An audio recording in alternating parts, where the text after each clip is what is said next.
Put your hands together for Martin Funk. Give him a round of applause. Let's hear it for him.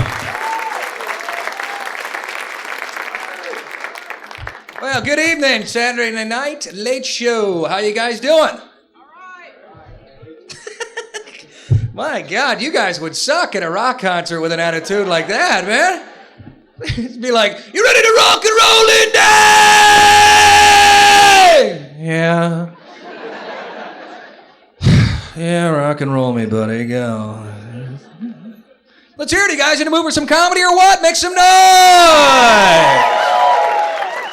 All right. Very nice to be here. I'll tell you guys, I've had a lot of fun this week driving around town. I've actually noticed that you guys drive just a little bit differently here. Apparently in Indianapolis, right-of-way is determined by tonnage and velocity. Stoplights just seem to be rough guidelines. Green means go, yellow means go faster, red means go if there's nobody looking. Blinkers? Never touch the stuff. Heck, I just broke the stick right off the damn column myself. So, went to a tanning bed this week for the first time. I'd never done that before. And my buddy was talking to me over the phone going, dude, I can't believe you're doing that fake and bake, man. You're so vain.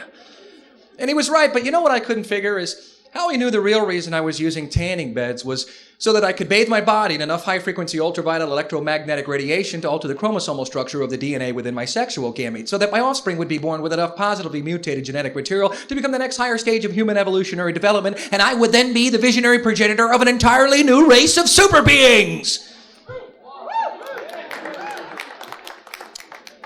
Boy, there's just a fine line between your garden variety vanity and world-mongering megalomania, isn't there?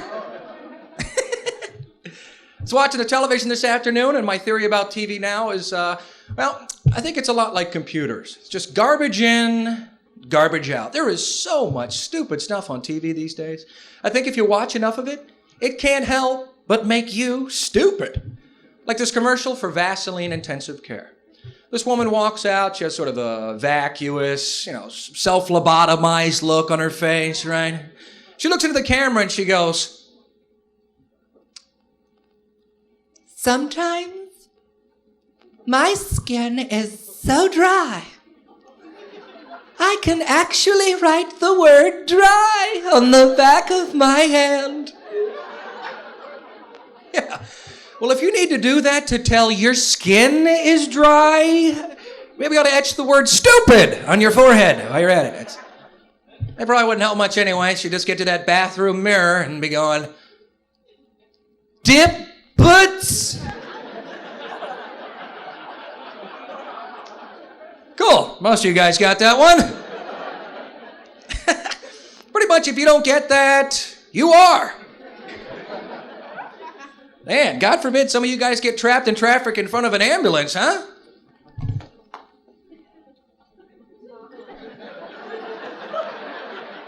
Ecnolobma? What the hell is that?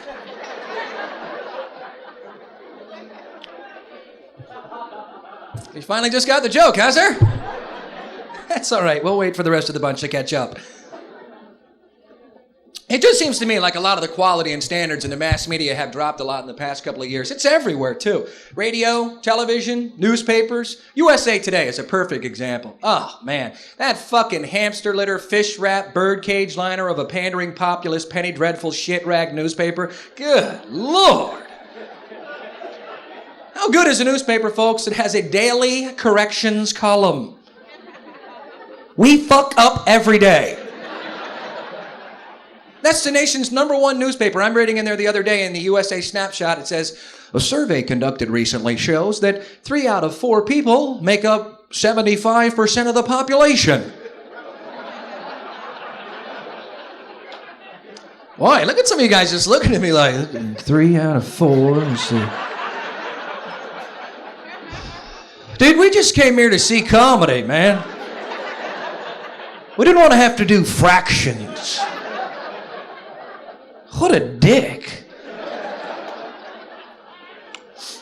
Another scientific study in USA Today said exactly 1/2 of all Siamese twins are left-handed.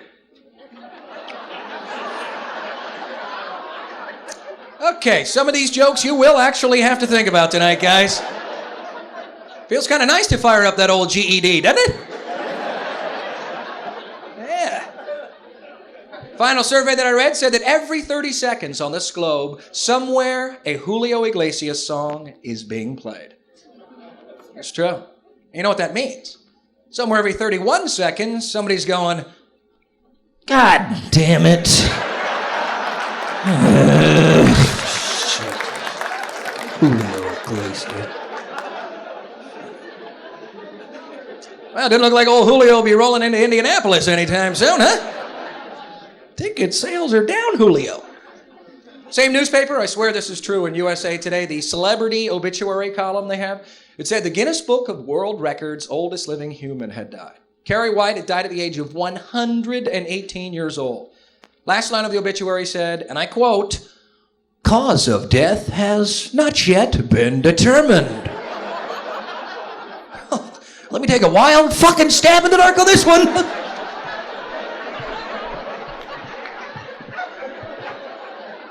Probably not crib death. And the line just before it said, unfortunately, Mrs. White died penniless. Like that was such a bad thing.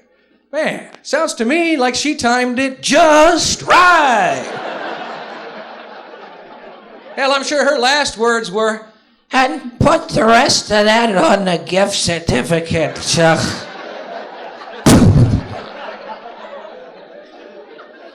I love the Guinness Book of World Records, man. That is such a great book. The categories are so bizarre. Actual category in the Guinness Book of World Records, camping out. World record for camping out? Anybody know? 22 years. Buddy, at some point, you are no longer camping out. You're just fucking homeless, man. Yeah, apparently we don't have a homeless problem in this country. We have a camping competition. That's not a refrigerator box. That's a KOA campsite, huh? No, don't go look for a job. We're still camping. We're going for the record. See, I'm from Washington, D.C. We have so many homeless folks there. And who here has been to D.C. by applause? Yeah. So you guys know what I'm talking about. I used to give them a lot of my money, and that was until I got mugged 2 times.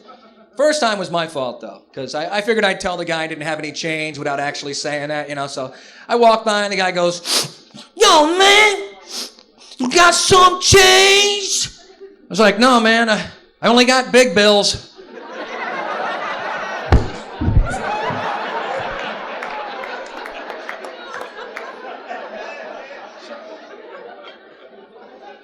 I just get that compassion fatigue now because, you know, I see the same guys every single day, you know, just standing there, never doing anything, just holding up that sign, looking at me going, yo, man, can you help me out?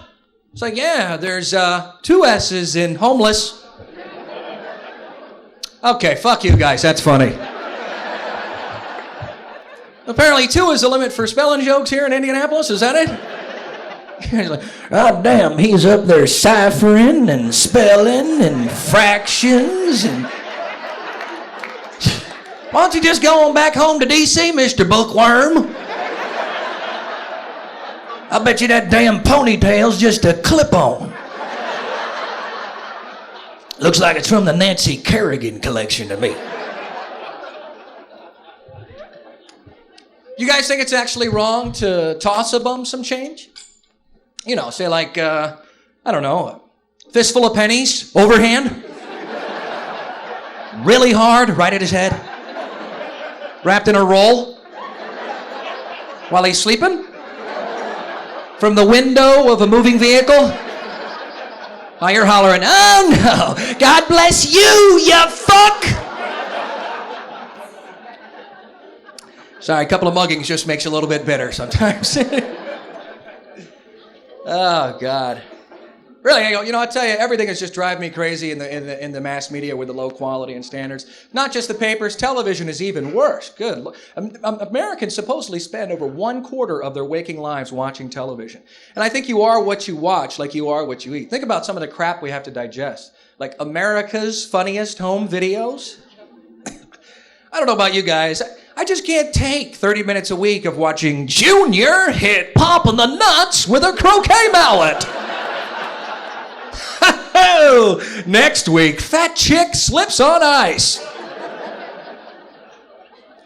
You really should think about what you watch on the television, Critically analyze what you see, because if you don't, it can just turn your brain into jello. Like Schick has a commercial for Tracer Razor. The announcer says, "If your head were square, shaving would be simple."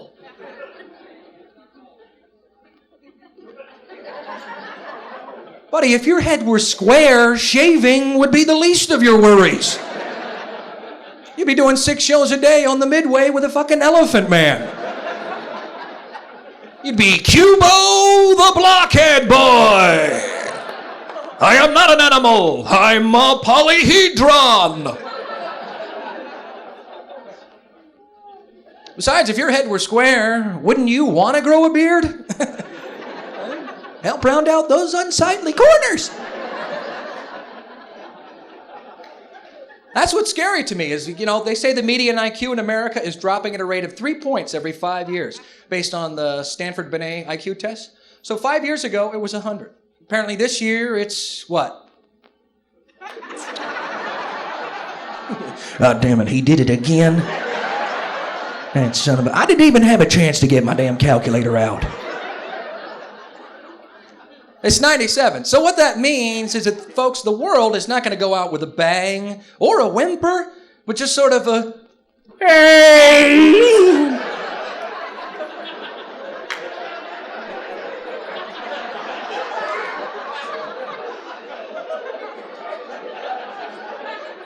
We'll eventually be too stupid to fuck and just die.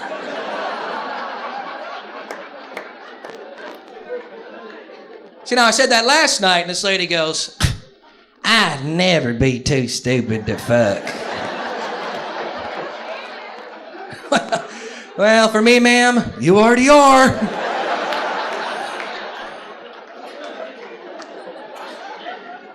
Only on television would you ever see somebody try and sell you a clapper.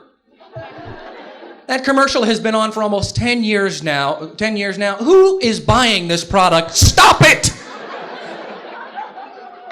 God, what a moronic device it is. My grandmother wanted one of these things, so we got her one, and we hooked it up to her life support system. Yeah, who's in the will, Grandma? Who's in the will? Who's your favorite grandson? You want the inheritance and you know it, clap your hands. You want the inheritance and you know it, clap your hands.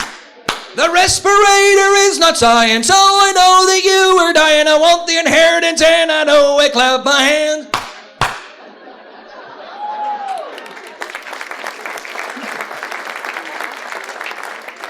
Yeah, don't pull the plug on them, folks. Just clap them off. MTV presents Grandma Unplugged with her #1 hit. I can name that tune in one note, Chuck. Oh, man. You know what's actually driving me crazy, though, is that the Partnership for a Drug-Free America commercials. Do you guys know who I'm talking about? They're the ones who brought us that incredibly terrifying frying egg in a pan, this is your brain on drugs commercial. Oh, shit! Is anybody really terrified by that asinine commercial? Let me ask you guys honestly, okay? Who here, by applause, has ever smoked pot? Ever tried marijuana? By applause. Be honest. Whether you inhaled or not. Man, you guys are a bunch of liars, man. Okay, this is Indiana. You guys grow like the 3rd most pot in the country. Loosen up, folks. I know my statistics on this one. He's like, well, you know nothing about the evil weed, Mr. Comedian. We heard the thing about the clip-on ponytail. You could be a narc. I can see it right now. This is all just one big DEA sting.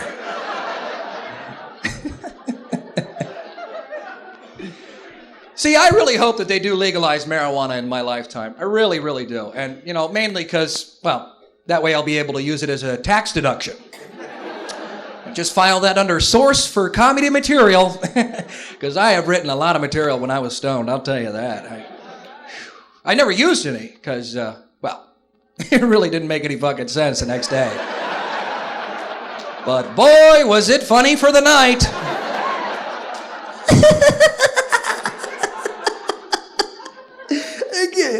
Okay.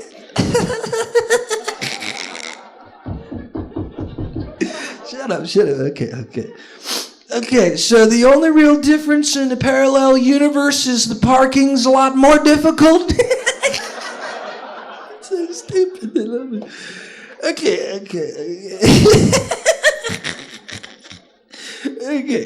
Okay, so if you're having sex with your clone, does that mean you're really narcissistic or you're just masturbating? Did a little background research on the Partnership for a Drug-Free America. Here's the 411 on that. This is what I found out. Their three biggest financial sponsors are, no lie, Philip Morris Tobacco, Miller Brewing Company, and Eli Lilly Pharmaceuticals. See a pattern forming here? Just say no to drugs? Yeah, because a cigarette, a cold beer, and a Prozac's all you're ever going to need.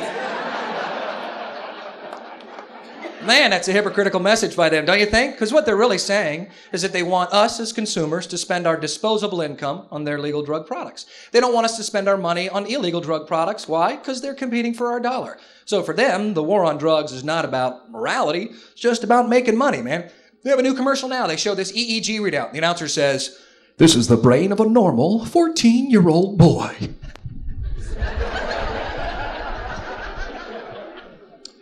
This is the brain of a 14-year-old boy after smoking a marijuana cigarette.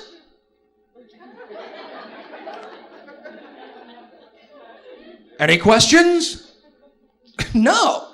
Isn't that the point? Right? This is stress.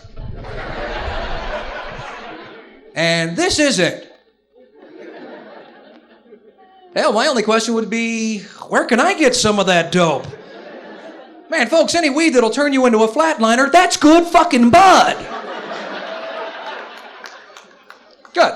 Glad we have a couple of pot smokers here. Man, some of you guys just give me that look. Really, oh, he really does smoke the evil weed. That's the weed with the roots in hell, mister. You know what pot stands for, don't you? Plenty of trouble. That's for damn sure. I learned that on Dragnet. Just say no to drugs. What a bunch of crap, man. Just say no thank you. There's no reason to be rude. Drug dealers have feelings too. Has anybody here ever known someone to commit a really heinous felony when they were just stoned? Huh? No. Okay, maybe like some guy shoplifted some snack food. Come on. Oh, your pants are full of Twinkies. You're a menace to society.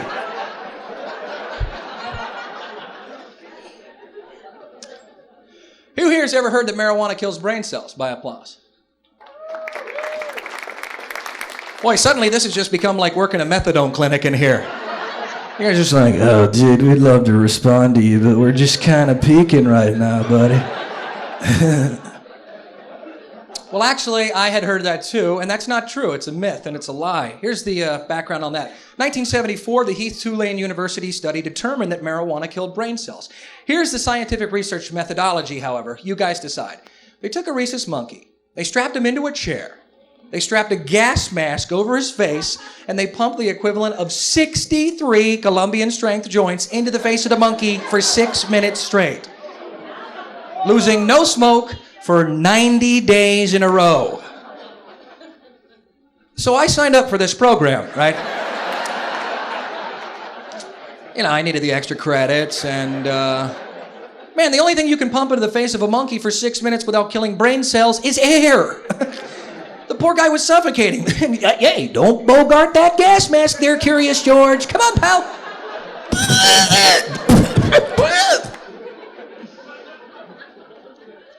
Oh, man. I've done a lot of reading about marijuana and a lot of research, and I've come to the conclusion, folks, that it's a plant. It's natural, it's herbal, it's medicinal, it has a tremendous number of uses. It's virtually the first agrarian crop grown for non-agrarian food purposes, and it's been around since time immemorial. Even prehistoric man smoked pot. They had to. Look at all the cave drawings. They're always chasing food. And let me tell you something, folks. You got to be a high kind of hungry to hunt a mastodon with a stick and a rock. And then eat that hairy beast, huh? I believe I will have the woolly mammoth whopper. See how that looks like the guy stealing the Twinkies? Any of you guys ever do that when you're in high school? Smoke pot in your bedroom and try to blow it out the window so your parents wouldn't catch you? Yeah, and I'll bet you're still doing it, aren't you? I was always so paranoid my mom would come up to the door and go, "What are you doing with the window open? Trying to get the whole neighborhood high?" I was the only guy on my block who had like squirrels, chipmunks, and birds lined up on the windowsill going, "Dude, shotgun!"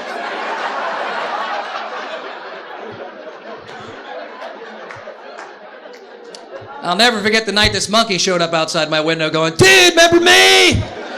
Tulane University! Science majors. Brought my gas mask to this party." I don't mind if you are for or against drugs. That's your right. That's your choice. That's fine. What does bother me, however, is that there are a lot of groups like the Partnership for a Drug-Free America who are trying to get you to think what they want you to think without giving you all the facts and just letting you decide for yourself. And I think that's sort of at the essence of political correctness right now. There's so much of that infecting the country.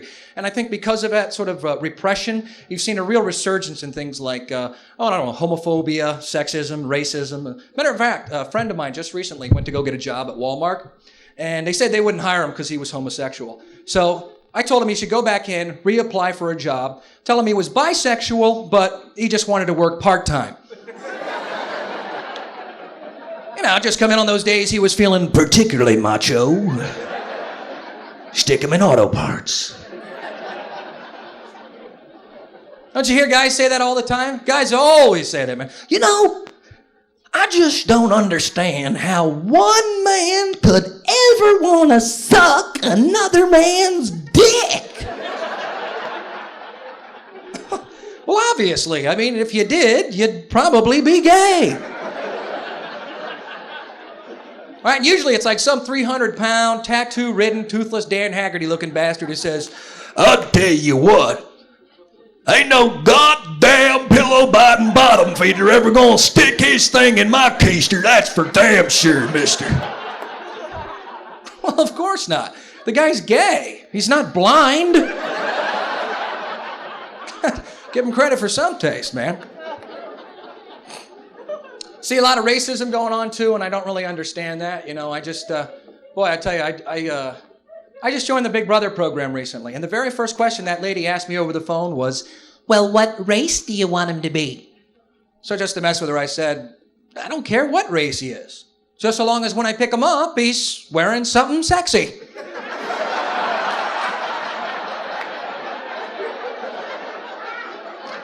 Hell, I don't care if he's black, white, yellow, red. If he's in hot pants, call me Big Daddy. Because I may be a pedophile, but I'm no racist, mister. I don't really get racism. I haven't always been a stand-up comic like I am now. And actually, though, for a while, I was briefly employed in the transportation sector of the food service industry. And, all right, I delivered for Domino's, goddammit. But I remember this one neighborhood I went into. There was a brand new cherry red Porsche Carrera across the street from where I had to go. And I went up to the house across the street, knocked on the door, and this little 10-year-old black boy answered the door. And I started talking to him about when I was growing up in D.C. Man, if we'd had a car like that in our neighborhood, how we would have stripped it and robbed it. Boom, no time flat. And he looked at me and he goes, "No." I said, "Yeah." He said, "White boys too?" And I felt so bad because I realized here it is like the 90s, and his primary source of information is what? The television or the mass media, which is obviously still portraying a negative contrast between two races, black and white. And that's so damaging to an entire race of people. I mean, that really bothered me. So I tied the little boy up, and I stole every fucking thing he owned. And I said, now let that be a lesson to you about racial stereotypes, young man. Why, I'm white and I'm a big old thief. I said, you know, as long as we're here just blowing the lid off of racial stereotypes, let's just have a look at that penis, mister.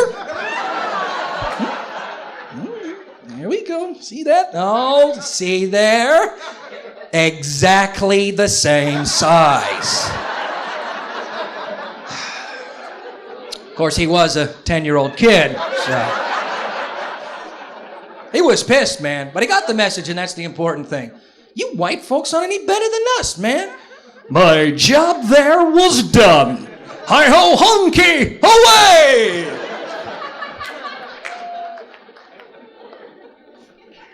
Yeah, I think PC is like everywhere now, and it really is. It's even created tension between the sexes when it comes to dating.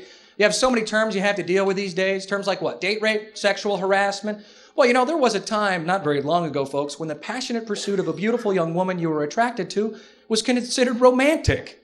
Nowadays, Pepe Le Pew would be considered a stalker. I mean, if Romeo were alive today, he would be on Juliet's front porch going, "But soft, which light through yonder window breaks? It is the east, and Juliet is the sun." Freeze! This is city police department. Get on the ground right now. Before Romeo could finish another fucking couplet, he would have 50 taser darts in his ass. They'd hog tie him, put him in the cruiser, drive him downtown, and slap a restraining order on his dumb moonstruck lover boy behind. "Oh, Romeo, Romeo, wherefore art thou, Romeo? I'm in the fucking city jail. Come down here and bail my ass out, would you?" That's another term you hear bandied about quite a bit these days, date rape. And a lot of folks say that guys don't understand that that is wrong, and I don't think that's the case. I think most guys know that it's obviously wrong. I mean, you're always going to have the occasional asshole who has the attitude like, "Well, just 'cause the date's passed out don't mean the date's over."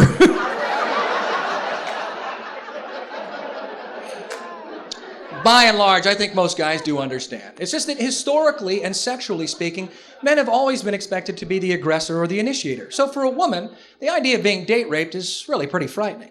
But for a man, the idea of being date raped, it's kind of a fantasy. Let me get this straight. You're gonna take me out, buy me dinner, get me drunk, take me home, and forcibly fuck me all night long? Here's the car keys, Catwoman. You're the designated driver.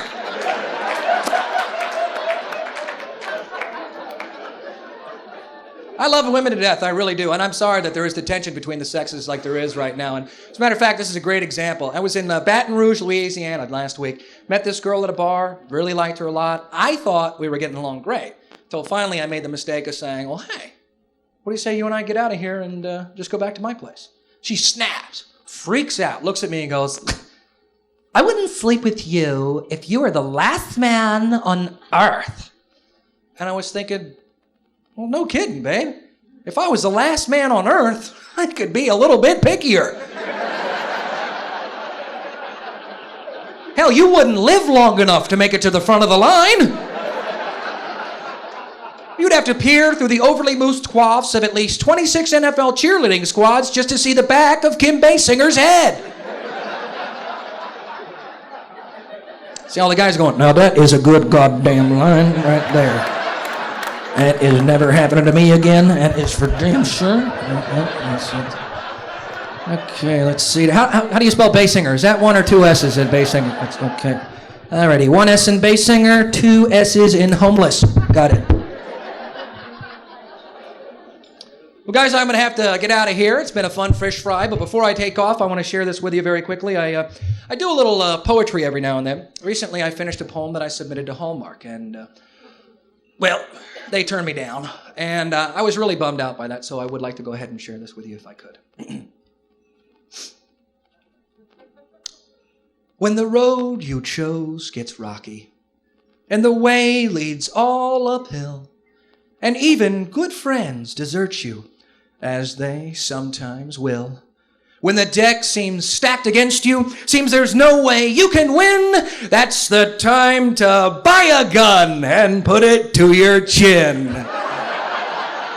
When problems loom too large and they're only getting bigger, suck the barrel, baby, and pull the fucking trigger.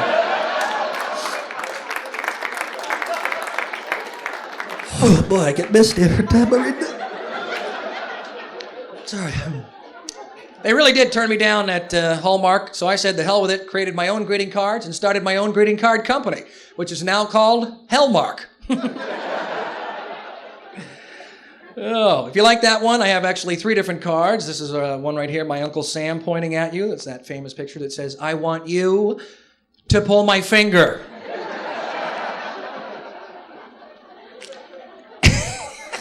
God, that's a stupid card. I love it, though. And this one right here, this is my companion card right there. See that right there? That cute little girl riding her rocking horse. And it says, thinking of you, just wanted to say, fuck you and the horse you rode in on. Hey, thanks a lot, guys. I'm Doc Parham. Y'all take care. Good night.